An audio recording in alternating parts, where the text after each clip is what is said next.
시작기도 바치고 강의 시작하겠습니다. 성부와 성자와 성령의 이름으로. 참새 2마리가 한 입에 팔리지 않느냐. 그러나 그 가운데 한 마리도 너희 아버지의 허락 없이는 땅에 떨어지지 않는다. 그분께서는 너희의 머리카락까지 다 세워두셨다. 그러니 두려워하지 마라. 너희는 수많은 참새보다 더 귀하다. 영광이 성부와 성자와 성령께. 성부와 성자와 성령의 이름으로. 참 예수님. 네, 반갑습니다. 오늘 강의 주제는 자신 껴안기입니다. 여러분들, 이 세상에서 나 자신을 가장 잘 알고 이해할 수 있는 사람은 누굴까요? 그렇죠, 나예요. 나 자신을 남편이 이해할 것 같아요? 자식이 이해할 것 같아요? 네, 자신밖에 없어요. 또 내가 살아오면서 힘들게 고생한 거 아주 세세하게 알 수 있는 사람은 누구밖에 없을까요? 나밖에 없어요. 그런데 내가 고생하고 내가 마음고생하고 힘든 거 산 거 모르는 남편이 나한테 잘해주겠어요? 자식이 나한테 잘해주겠어요? 잘해줄 사람은 아무도 없어요. 이 세상에서 나한테 가장 잘해줄 수 있는 사람은 나밖에 없어요. 나밖에. 그런데 남편이 잘해주지 않는다고, 자식이 잘해주지 않는다고 계속 원망만 하는 이런 사람들은 어리석은 사람들이에요. 그러니까 오늘 이후부터 여러분들, 남편이 잘해줄 때까지 기다리지 말고, 자식이 잘해줄 때까지 기다리지 말고, 누가 자신한테 잘해주면 돼? 내가 나한테 잘해주면 돼요.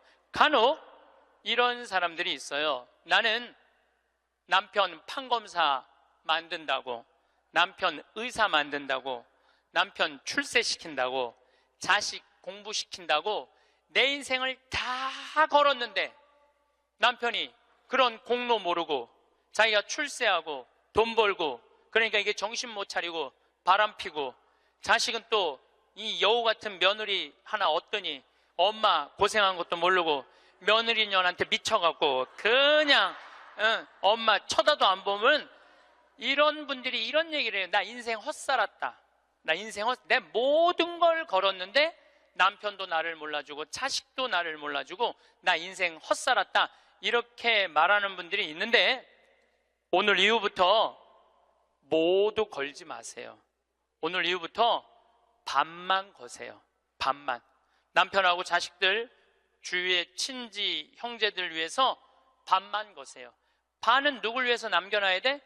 나를 위해서 남겨놔야 돼요. 왜냐? 내가 껍데기로 사는 한, 아무리 남편이 출세하고 아내가 뭐 행복하고 자식이 잘 돼도 다 소용없어요. 제가 지난 3월 달에 대구에 강의를 갔어요. 근데 거기 본당 신부님이 프란치스칸이었어요. 프란치스칸. 오늘처럼 날씨가 엄청 추웠어요. 근데 신부님이 맨발로 다니더라고. 양말을 안 신고 맨발로. 처음에는 프란치스칸 신부님들이 맨발로 다니는 신부님을 몇 분 봤어요. 정말 이상하더라고요. 그 추운데 맨발로 슬리퍼만 신고 다니는 걸 보니까 이상한데, 전 세계 프란치스칸 신부님들은 다 맨발로 다녀요. 프란치스코 성인, 가난한 성인, 맨발로 다니신 성인, 그걸 본받는다고 맨발로 다니더라고요. 그냥 수단을 입고 맨발로 다니는데 그 추운데 마음이 좀 짠하더라고요. 그런데 이 신부님은 또 성서학 박사야. 또 거기다 맨발로 다니고 있는데 성서학 박사야.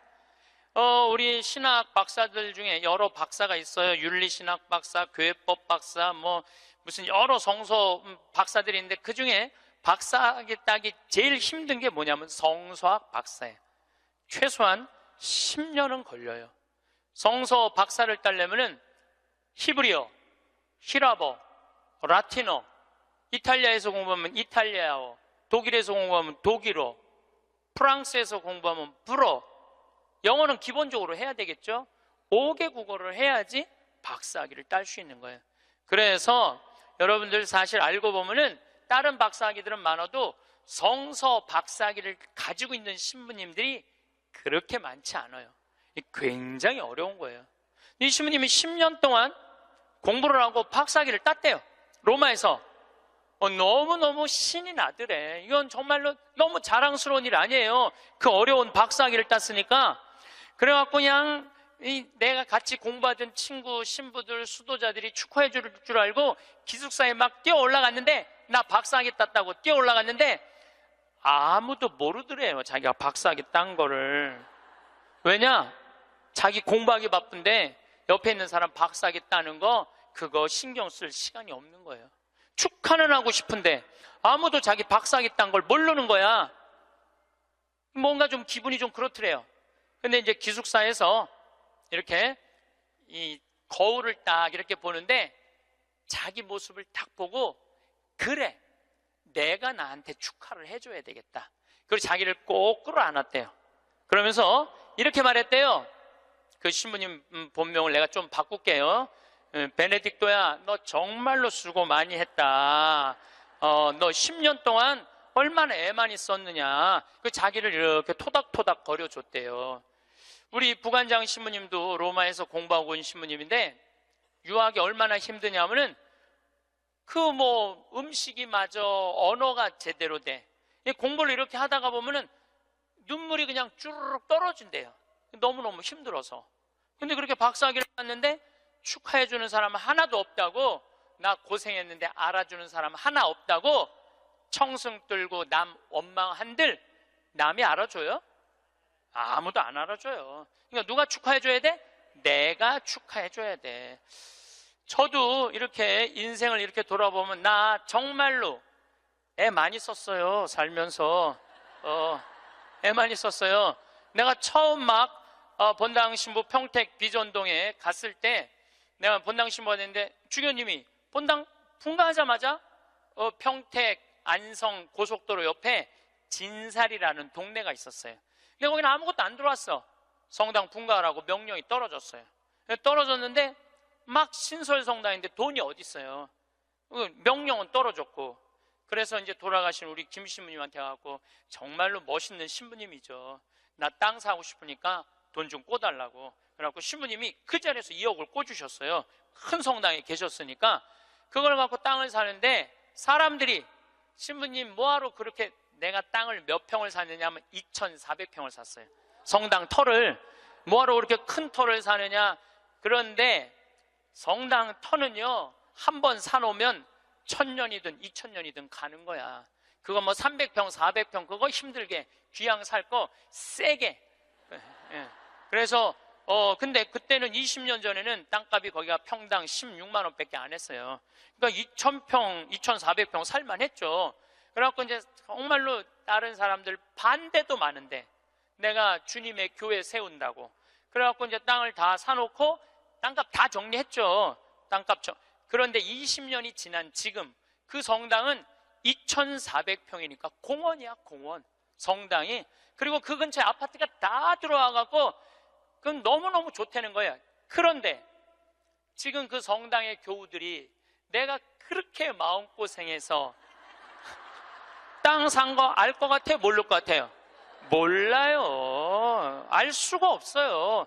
그러면은 내가 그 진사리 교우들 내가 이렇게 힘들게 땅 사고 신축하라고 돈도 7억씩이나 줬는데, 땅값 다 주고 돈도 다 줬는데 그거 모른다고 내가 원망한들, 그 내가 어리석은 거예요? 모르는 사람들이 어리석은 거예요? 내가 어리석은 거예요. 그런데 저는 그런 생각해요. 야, 창현아, 너 정말로 애 많이 썼다. 그렇게 좋은 성당터 사갖고 아무도 모르고 누구만 알아? 나만 알아. 그럼 누가 위로해줘야 돼? 내가 위로해줘야 돼요. 그 내가 두 번째 성당은 능평이라는 성당 갔는데, 성당 터를 딱 받았는데 600평 터를 받았는데 길이 없는 땅을 산 거야. 뭔가 잘못돼갖고. 거기다 성당을 지으려고 그러니 교우들이 너무너무 마음이 아픈 거예요. 그래서 또 내가 또 한 성질 하거든요.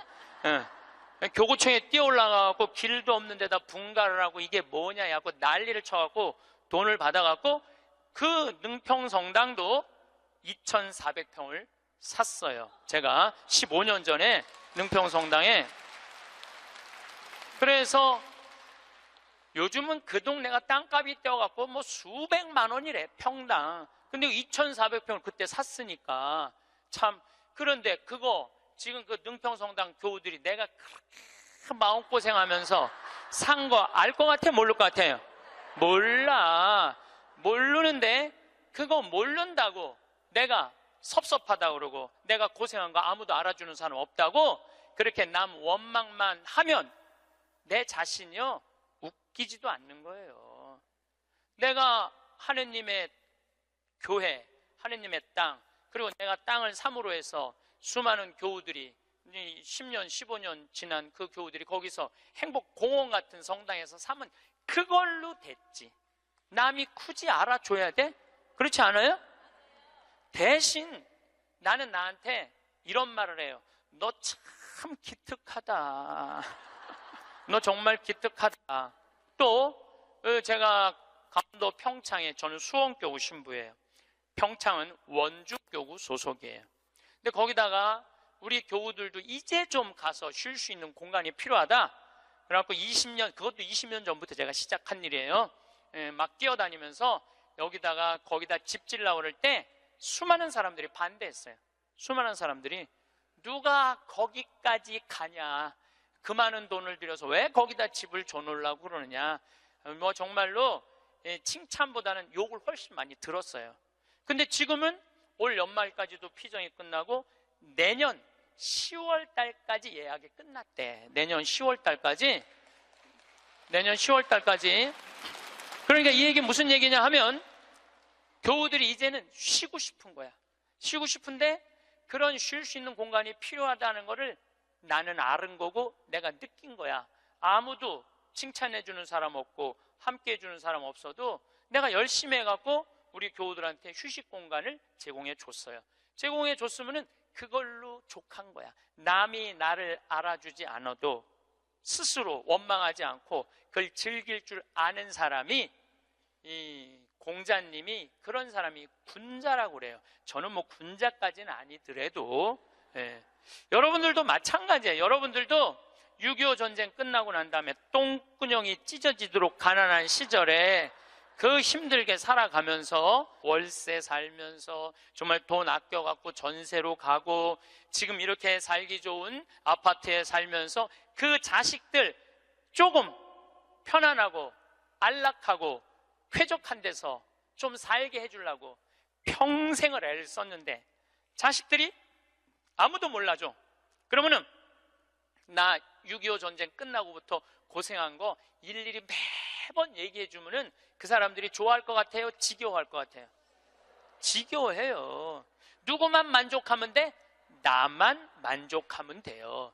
그래서 여러분들도 오늘 이후부터 주위 사람들한테 인정받으려고 하거나 이해받으려고 애쓰지 마세요. 누가 이해해주면 돼? 내가 이해해주면 돼. 누가 인정해주면 돼?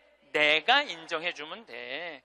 얼마나 속이 편하네요. 그렇죠? 그러니까 나한테 잘해줄 수 있는 사람은 이 세상에 누구밖에 없어? 나밖에 없는 거야. 나밖에. 그런데 30살서부터 60살까지 30년 동안 여러분들이 시집 와서 밥하고 빨래하고 청소하고 애 낳고 애 키우는 가사 노동비를 계산하면 한 달에 얼마치 일을 하시느냐 하면은 350만 원어치 일을 하는 거래요. 그럼 30년 동안 여러분들 시집 와갖고 그렇게 일을 했으면 여러분들 남편하고 자식들한테 여러분들은 얼마를 청구할 수 있느냐면 10억 5천만 원을 청구할 수 있는 거. 10억 5천만 원어치 일했으니까 내놓으라고. 그러니까 여러분들은 지금 결혼생활 30년 하신 분들은 적어도 10억 원어치 일을 하신 분들이야. 수원에서 아주 재미난 일이 있었어요. 무슨 일이 있었느냐 하면 한 성당에서 한 상임위원이 교우들을 꼬신 거야. 어떻게 꼬셨느냐면 나한테 돈을 맡기면은 15% 이자를 주겠다고. 그래서 한 성당에서 교우들이 1억도 갖다 맡기고 5천만 원도 갖다 맡기고 그런 거예요. 근데 여러분들, 요즘 법정이자가 1.25%예요. 법정이자가 1.25%인데 15%를 준다는 거는 이건 사기야. 100% 사기라고 보시면 돼요. 5% 이자 준다고 그래도 사기야. 10% 이자 준다고 그래도 사기야. 15% 준다는 건 이건 생각할 것도 없이 사기예요. 그런데 1억을 은행에다 맡기면 한 달에 얼마를 받느냐면 10만 4천 원을 받아요. 여러분들이 지금 1억을 은행에다 맡기잖아요. 그럼 한 달에 10만 4천 원을 받을 수 있어요. 근데 이 사람 전례 분과장이래. 성당에 전례 분과장한테 맡기면은 한 달에 얼마를 받을 수 있느냐면은 125만 원을 받을 수 있는 거야. 그러니까 눈이 뒤집혀져요, 안 뒤집혀져요? 판단력이 사라져요, 안 사라져요? 1억 가지고 한 달에 10만 원 받는 게 나아, 한 달에 120만 원 받는 게 나아.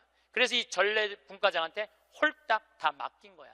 근데 요즘 경제 성장이 1%, 2% 그러는데 무슨 재주로 15% 이자를 줘요? 이 사람 결국은 지금 감옥에 갔어요. 300억은 다 날라갔고. 그러면 이 사람들은 5천만 원, 1억 맡긴 사람들 돈 이거 다 날라간 거예요. 써보지도 못하고 날라간 거야. 뭐 이자 한두 번 받아 먹었겠지. 한두 번 해먹으려면은 좀 꼬셔야 될 거 아니야. 그러니까 야 진짜 15% 나오더라. 한 3달, 4달 되면서 딱 끝나고 나니까 딱 먹고 끝난 거예요. 그래갖고 이 성당이 풍비박살이 났대. 풍비박살. 냉담자 속출하고. 예. 본당 신부님 정말로 이게 권위 땅에 떨어지고 전례 분과장인데 참 기가 막힌 거죠.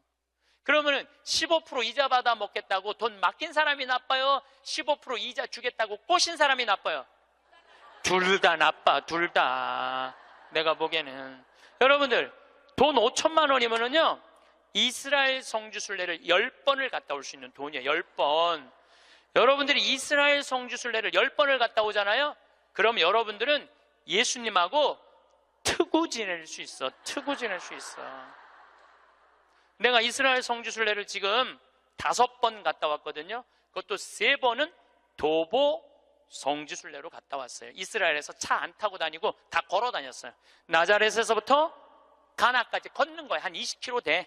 그러니까 성모님, 예수님하고 성모님 가나 혼인잔치 갈 때 성모님 나귀에 태우고 예수님 걸어서 어머니 모시고 그 아마 가까운 친척 됐겠죠. 가갖고 하고 그 다 걸은 거야. 또 가나에서부터 갈릴리아까지 한 40km 돼. 그것도 다 걸었어.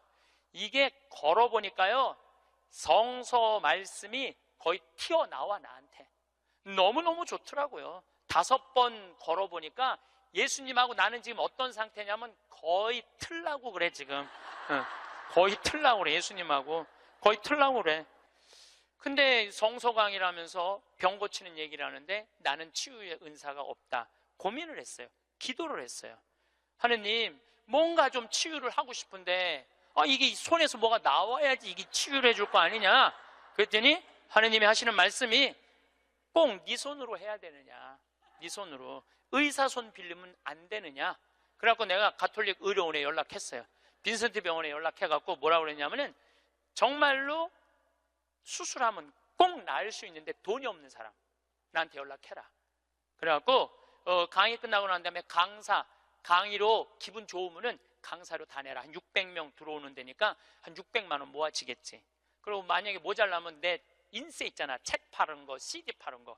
그게 어마어마하거든요. 그거 뭐 할 거야? 내가 마누라가 있어, 자식이 있어. 그거 해갖고 12명을 선정을 해서 지금 찾고 있어요.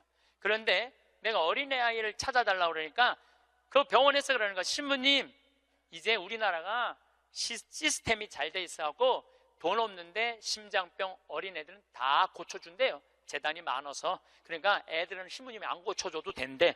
야, 우리나라 좋은 나라야 보니까. 그러면은 일반인들도 웬만한 제도에 걸리면은 다 고쳐줄 수 있대요.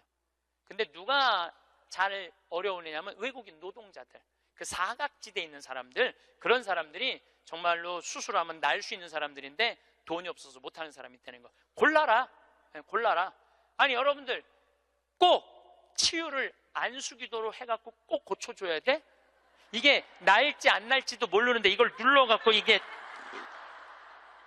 차라리 의사 손 빌려갖고 확실하게 고쳐주는 게 낫지 않아요? 예, 그렇죠? 예. 그래서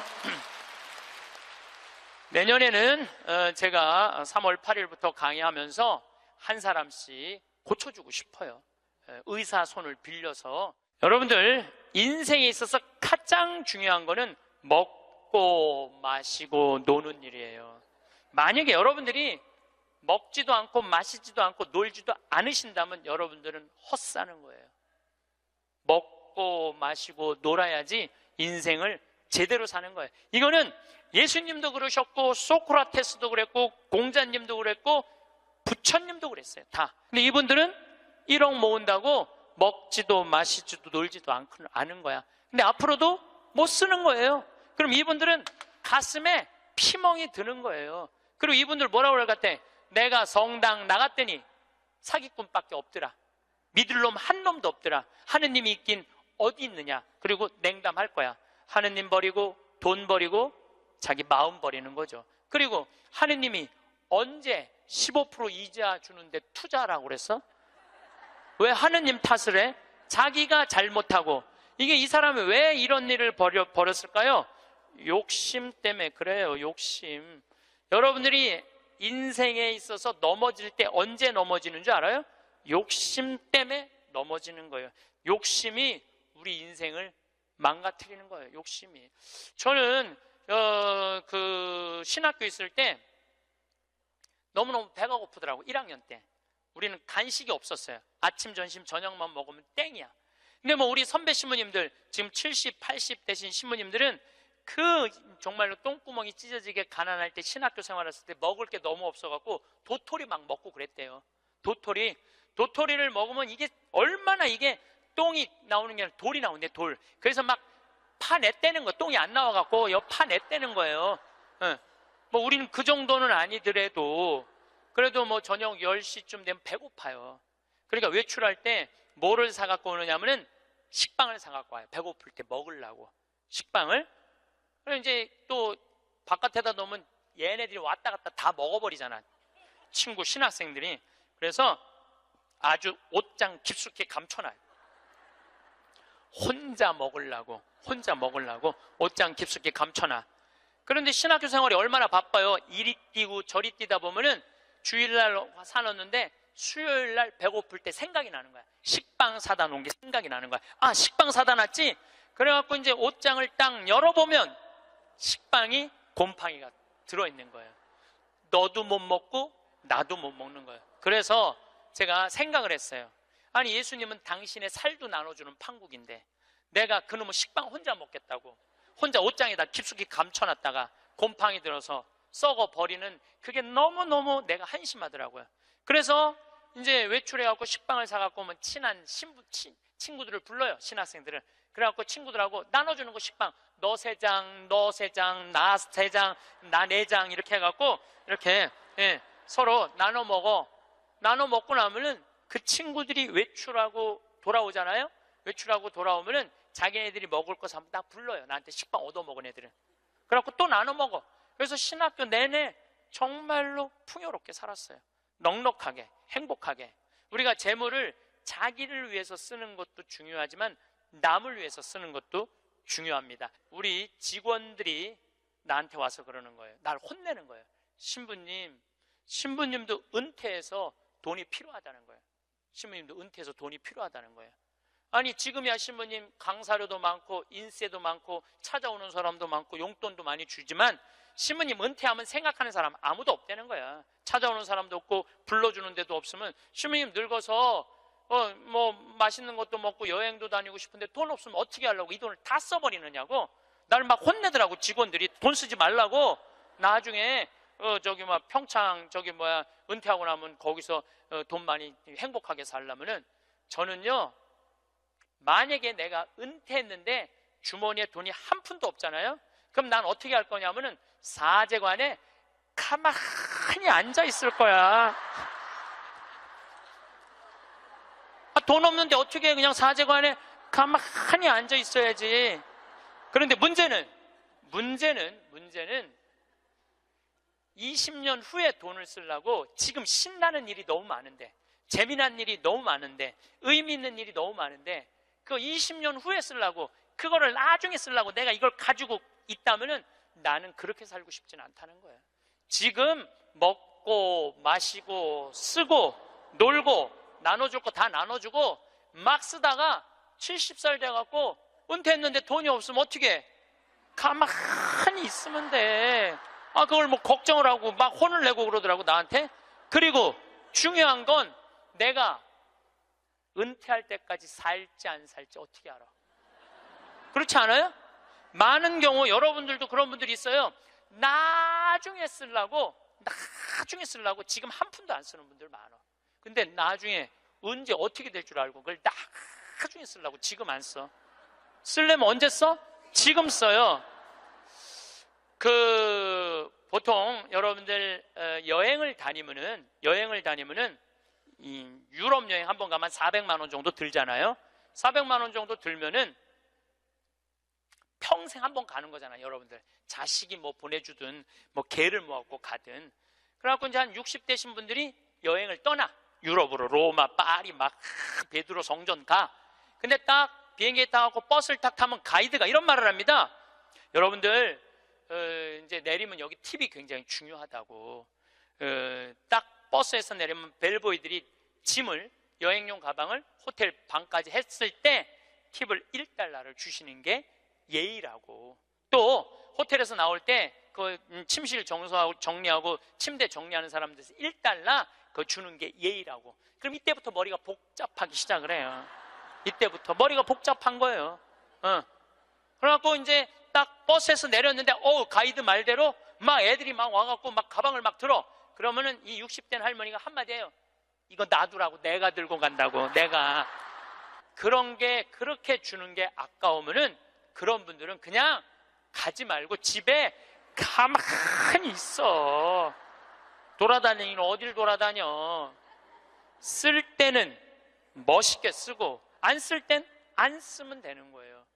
제가 이번에 여름에 미국을 갔다 왔어요. 근데 미국을 갔는데 나한테 정말로 잘하는 형제들이 몇 있어요. 나하고 나이대가 비슷해. 근데 니콜라스라고 나보다 한 3, 4살 많은 친구가 있는데 너무너무 유쾌한 친구예요. 근데 이 친구는 음식을 참 잘해요. 근데 식당을 하는데 우리나라 사람을 상대하는 식당이 아니고 정말 백인들, 돈 많은 사람들이 와서 먹는 식당을 운영을 해요. 그래갖고 거기다 와인도 탁탁탁 놓고 자기네들 홀에서 춤도 추고 그런 식당이야. 그런데 이제 나를 그 음식을 대접하고 싶은데 주위에서 그러는 거야. 신부님 그런데 비싼 데 가면 안 되니까 니네 집에 모시라고 그냥. 그래서 몇 년 만에 자기네 집으로 날 초대를 했어요. 나를 호스트, 주인공으로 해서. 그래갖고 이제 한 10명 주위에 있는 그 친한 친구들 10명이 초대받아서 갔는데 자기 식당의 셰프, 주방장을 데리고 온 거예요. 근데 음식이 나오는데 정말로 맛있게 나오더라고요. 정말 별로 먹어봤던 적이 없는 기가 막힌 음식들이 나와서 또 영어로 막 설명을 막 하는데 정말 맛있더라고요. 그래서 뭐 나는 뭐 딜리셔스 계속 이러면서 먹었죠. 계속 그랬는데 우리 니콜라스가 신부님 세계 모든 데 강의 다니고 많은 사람들 위로하고 그러니까 내가 오늘 특별하게 아끼는 와인을 내겠다는 거예요. 근데 와인이 나왔는데 그야말로 몇백만 원짜리 와인이 나온 거예요. 내가 가격을 여러분들 위화감 조성할까봐 말을 안 할 건데 내 생태마을 월급 한 3달치 와인이 나온 거예요. 생태마을 월급. 그 와인 기가 막히게 1995년 보르도산. 그때 굉장히 가물었대요. 그래갖고 이 포도가 이 흙을 빨아들이는 거예요. 땅 힘을. 그 포도로 만든 와인은 가격이 아주 천양지차라는 거예요. 그거를 그냥 열 몇 명이 이렇게 나도 이제 한 잔 반 먹고 고기하고 먹는데 정말로 특별하더라고요. 그 비싸서가 아니라 우리 니콜라스의 마음이 너무너무 특별하더라고요.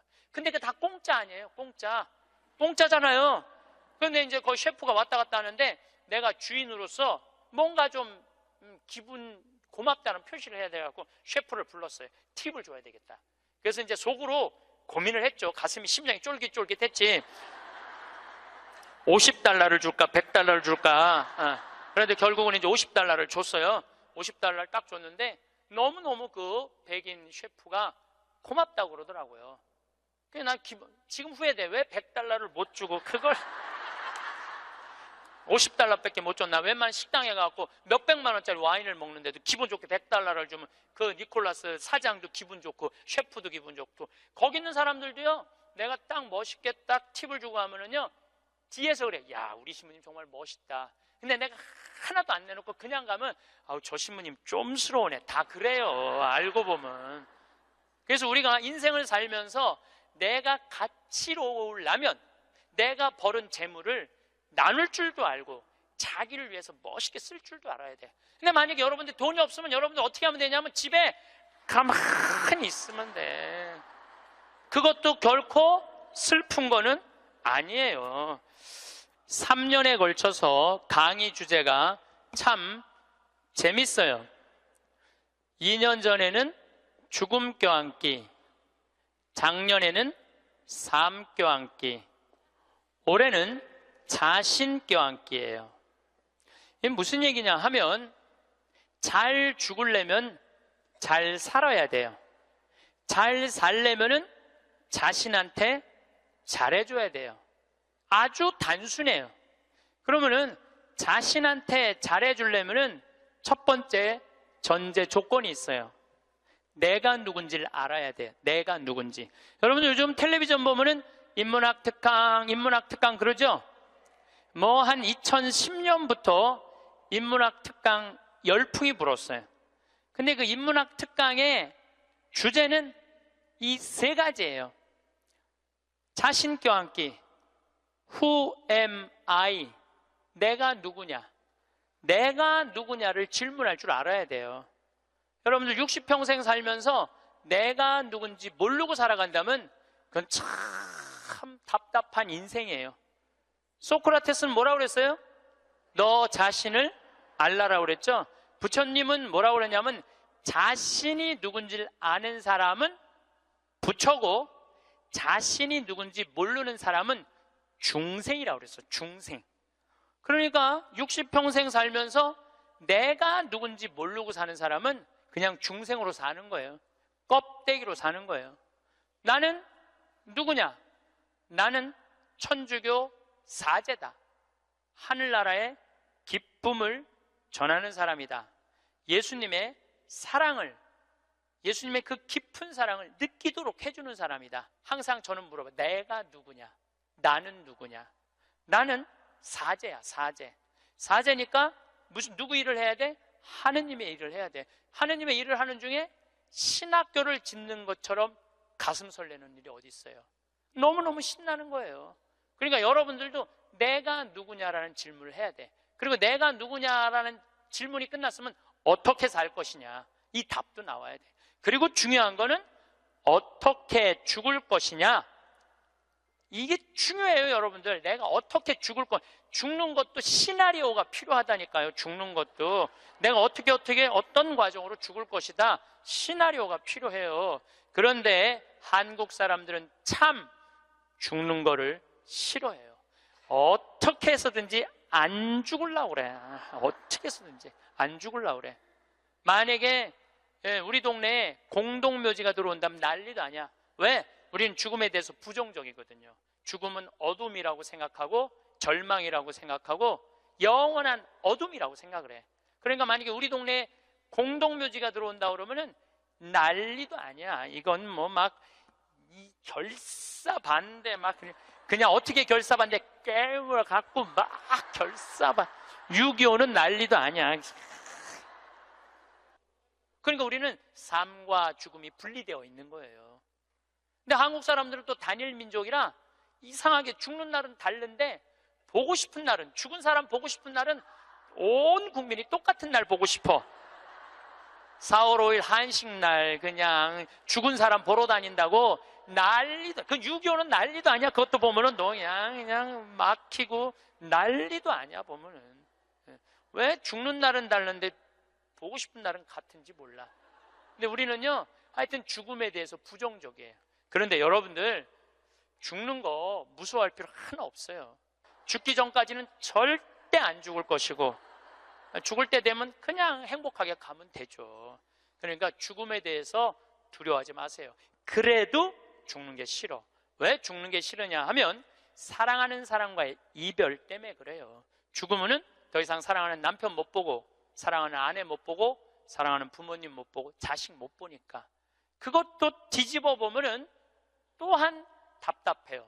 왜냐하면 살아있을 때는 소, 닭 쳐다보다가 꼭 죽고 나면 영정사진 앞에서 통곡을 하고 우는 거예요. 왜 벌써 죽느냐고. 조금만 더 살았으면 내가 잘해줬을 텐데 라고 우는 사람들이 참 많아요. 내가 본당 신부할 때 평택에 있었을 때 70 먹은 중풍 걸린 할머니가 한 분 계셨어요. 근데 이 할머니가 내가 한 달에 한 번 갈 때마다 이런 말을 해요. 신부님, 한 달에 한 번 나 찾아오는 건 신부님밖에 없다고. 아들이 하나 있는데 10년째 한 번도 안 찾아왔다는 거예요. 10년째. 네 할머니가 돌아가셨어요. 초상집에 갔는데 그 영정사진 앞에서 통곡을 하고 우는 자식이 하나 있더라고요. 10년째 한 번도 안 온 자식. 뭐라고 우느냐면은, 어머니 왜 기다려주지 않고 벌써 돌아가셨느냐고. 조금만 더 기다렸으면 내가 돈 벌어서 어머니 효도할 텐데 왜 내 마음을 몰라주고 왜 기다려주지 않고 벌써 돌아가셨느냐고. 나는 어떻게 하라고 이렇게 돌아가시느냐고 울며 불며 통곡을 하더라고요. 저는 그렇게 우는 자식을 이렇게 바라보면서 속으로 이런 생각이 들었어요. 너는 10년 후에 엄마가 80에 죽어도 똑같이 말할 자식이야. 10년 후에 똑같이 말할 자식이에요. 10년 후에 엄마가 80에 돌아가도 어머니 왜 기다려주지 않고 벌써 돌아가셨느냐고. 조금만 더 살았으면 내가 돈 벌어서 효도할 텐데 라고 말할 자식이에요. 혹시 여러분들 자식들 가운데 지금 손자 손녀 키운다고 먹고 살기 힘든다고 여러분들 찾아오지 않아? 그런 자식들이 이렇게 말해. 어머니 조금만 기다리세요. 내가 조금만 이 어려운 일 끝나고 나면 어머니 잘 모실 테니까 조금만 기다리세요 라고 말하는 자식이 나중에 정말로 효도할 거라고 믿고 있다면 어린 밤 푸너치도 없는 기대를 하고 있는 거예요. 지금 효도하지 않는 자식은 나중에도 효도하지 않아요. 그러니까 잘해주려면 언제 잘해줘? 지금 잘해줘요. 혹시 여러분들 남편들 가운데 술 좋아하는 남편이 있어. 근데 술 먹고 결국은 술 때문에 죽었어. 그러면은 그 남편 앞에서 이렇게 우는 자매들이 있어요. 이렇게 죽을 줄 알았으면 그 좋아하는 술이라도 한번 마음 놓고 먹게 할 걸. 이렇게 말하는 자매 있어요. 아니, 내 손 붙잡고 얘기하는 자매가 몇 있었어요. 신부님, 이렇게 죽을 줄 알았으면 그렇게 구박 안 하고 술이라도 마음껏 먹게 할 걸. 너무 후회된다고. 죽고 나서 후회하지 마시고 살아있을 때 잘해주세요. 어차피 먹는 술인데 마음 편안하게 한번 먹게 해주면 뭐 어디 매일 그렇게 해주라는 게 아니야. 한 번쯤 그렇게 해주라는 거야. 홍어 삭힌 거 주문하고, 목삼겹살 삶고, 묵은지 해갖고, 소주 5병 딱 해갖고, 여보 오늘은 내가 집에서 낼게. 바깥에서 눈치 보고 그걸 그렇게 마시지 마. 그런데 남편이 세상을 떠났잖아요. 그럼 여러분들이 이렇게 말할 수 있어요. 적어도 여보, 내가 마지막에 이별주 한번 근사하게 대접했지. 당신 잘 가. 이런 말 할 수 있어요. 근데 한 번도 그런 멋있는 대접을 안 한 사람은요, 한이 돼요. 한이. 그러니까 잘해주려면 언제 잘해줘? 지금 잘해주세요. 혹시 여러분들도 인생을 살면서 여러분들한테 잘해준 사람들이 있을 거야. 그렇죠? 정말 은인 있을 거야. 인생의 은인들.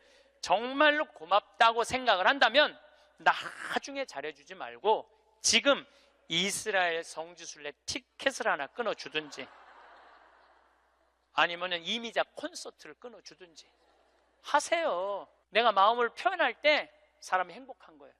그래서 나중에 잘해주지 마세요. 잘해주려면 언제 잘해줘? 지금 잘해주세요. 지금. 그러니까 죽는 거, 죽기 전까지는 절대 안 죽을 것이고 살아서는 열심히 사랑하고 죽어서는 천당 갈 건데 뭐가 그렇게 죽는 게 무서워. 안 죽으려고 용을 써요. 여러분들 오래 사는 게 좋아요?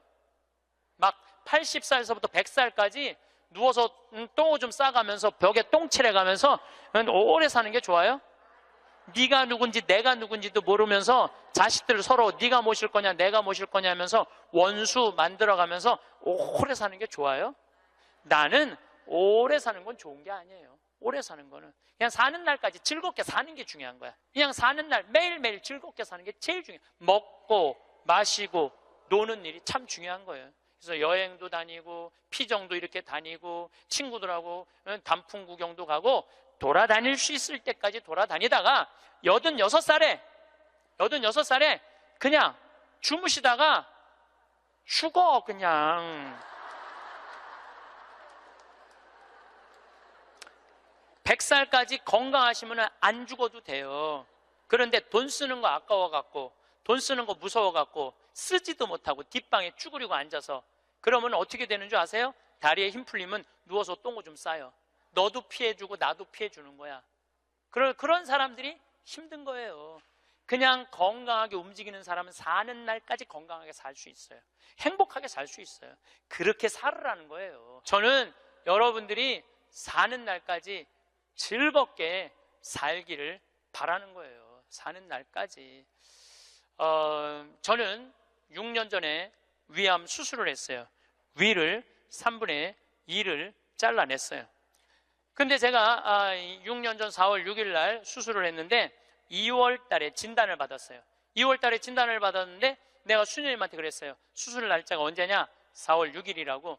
내가 4월 3일까지 사순 특강 잡아놓은 스케줄이 있으니까 4월 3일까지 강의를 하겠다. 그리고 4월 3일 날 병원에 들어가겠다. 수술하고 3일 지나고 나서 조치를 별로 취하는 게 없더라고. 요즘은 더 이상 조치 취할 거 있느냐? 없대. 난 퇴원해야 되겠다. 수술 강의가 많아서. 그래서 나갔어요. 근데 수녀님이 또 전화 왔어. 신부님, 죽는 거 무섭지 않냐는 거예요. 죽는 거. 난들 왜 죽는 게 안 무서웠겠어? 이렇게 멀쩡하게 강의하고 저녁에 사제관에 가갖고는 누워서 죽으면은 어떻게 하나 고민했죠. 근데 내가 46 인생을 돌아보니까 50개 나라를 다녔어요. 하고 싶은 대로 다 하고 산 거예요. 그리고 2개 본당 신부, 평택 비전동, 경기도 광주 능평 본당 신부 하면서 교우들 원 없이 사랑했고 사랑받았고, 또 평창에 들어와서 생태마을 꾸며서 수많은 정말 외롭고 힘든 사람들 와서 행복 느끼고 삶이 변하고, 뭐 우리나라 교우들만 전 세계에 있는 우리 교우들도 많이 오고, 우리 천주교 신자만 개신교, 불교, 비신자들도 많이 와서 행복을 느끼고, 이러면 됐지. 그냥 떠나도 되겠더라고요. 딱 마음에 하나 걸리는 게 있었어요. 부모님 앞서가는 거. 불효 중에 최고의 불효는 뭐예요? 부모님 앞서는 거예요. 나는 우리 어머니 아버지가 너무 오래 살아. 죽고 싶어도 부모 때문에 못 죽어. 죽고 싶어도 부모 때문에 못 죽어요. 그래서 전 수술할 때까지 집에 안 알렸어요. 1달 반 동안 안 알려서. 뭐 좋다고 알려. 수술할 때도 교구청의 관리국장, 우리 지금은 이제 천진함에 가셨지만 관리국장님한테 연락하고 사인하라고 그랬어요. 뭐 집 떠났는데 뭐 부모가 와서 사인을 해. 나이가 어려? 뭐가 어려? 그래갖고 교구청에서 사인하고 수술하고, 수술 끝나고 내 얘기 다른 사람한테 들을까봐 그때 말씀드렸어요. 부모님 외에는 언제든지 떠날 수 있어요. 여러분들도 떠날 준비를 하셔야 돼요. 그래서 여러분들, 제가 요즘 이 강의 때문에 자료를 좀 보니까 참 중요한 얘기예요. 여러분들 자식들하고 나 의식이 없으면은 어떻게 하라고 얘기해 줘야 돼요. 이따가 죽었어. 그러면 어떤 자식은 수술을 해야 된다, 어떤 자식은 그냥 놔두자, 이러면서 자기네들끼리 또 싸워. 그래서 아까 말씀드렸듯이 죽음에는 시나리오가 필요해요. 내가 어떤 과정으로 죽어갈 것이냐. 그래서 여러분들 죽음의 문제만 해결되면요, 사는 문제도 그렇게 어렵지 않습니다. 제가 마지막 아름다운 노년을 위해라는 글을 마침 기도로 바치겠습니다. 성부와 성자와 성령의 이름으로. 우리는 살아오다 어느 날 문득 노년을 보내고 있는 자신을 발견하게 된다. 머리카락은 희끗희끗 반백이 되어 있고 생각과 말과 몸은 마음같이 움직이지 않고, 자신보다 훨씬 커버린 자녀들은 사회인이 되었고, 영원히 함께 있을 것 같았던 그들이었건만 이내 하나둘 우리들의 품을 떠나가며 어느새 결혼을 하여 아빠 엄마가 되어 있다. 100년을 함께 살자고 맹세했던 부부는 오랜 세월을 살아오면서 어쩔 수 없이 늙어가는 서로를 바라보며 노년을 보낸다. 가족을 너무 의지하지 마라. 그렇다고 가족의 중요성을 무시하라는 것은 아니다. 움직일 수 있는 한 나 아닌 다른 사람을 의지하는 건 절대 금물이다. 자신의 노년은 그 어느 누구도 대신해 주지 않는다. 당신이 진정으로 후회 없는 노년을 보내려거든 자신의 것을 스스로 개발하고 스스로 챙겨라. 그리고 반드시 한두 가지의 취미 생활을 가져라. 산이 좋으면 산에 올라 세상을 한번 호령해보고, 물이 좋으면 강가에 앉아 낚시를 해라. 운동이 좋으면 어느 운동이든 땀이 나도록 하고, 책을 좋아하면 열심히 책을 읽고 글을 써라. 자식들에게 너무 기대하지 마라. 자식에게서 받은 상처나 배신감은 쉽게 치유가 되지 않기 때문이다. 부모를 만족시켜주는 자식은 그렇게 많지 않다. 기대가 큰 자식일수록 부모의 마음을 아프게 한다. 악처가 효자보다 낫다는 옛말은 참고할 만하니 식어가는 부부간의 사랑을 되찾아 뜨겁게 하라. 그리고 이 나이는 사랑보다 겹겹이 쌓여진 묵은 정으로 서로의 등을 씻어주며 사는 것이 아니겠는가. 영광이 성부와 성자와 성령께, 성부와 성자와 성령의 이름으로 아멘. 감사합니다.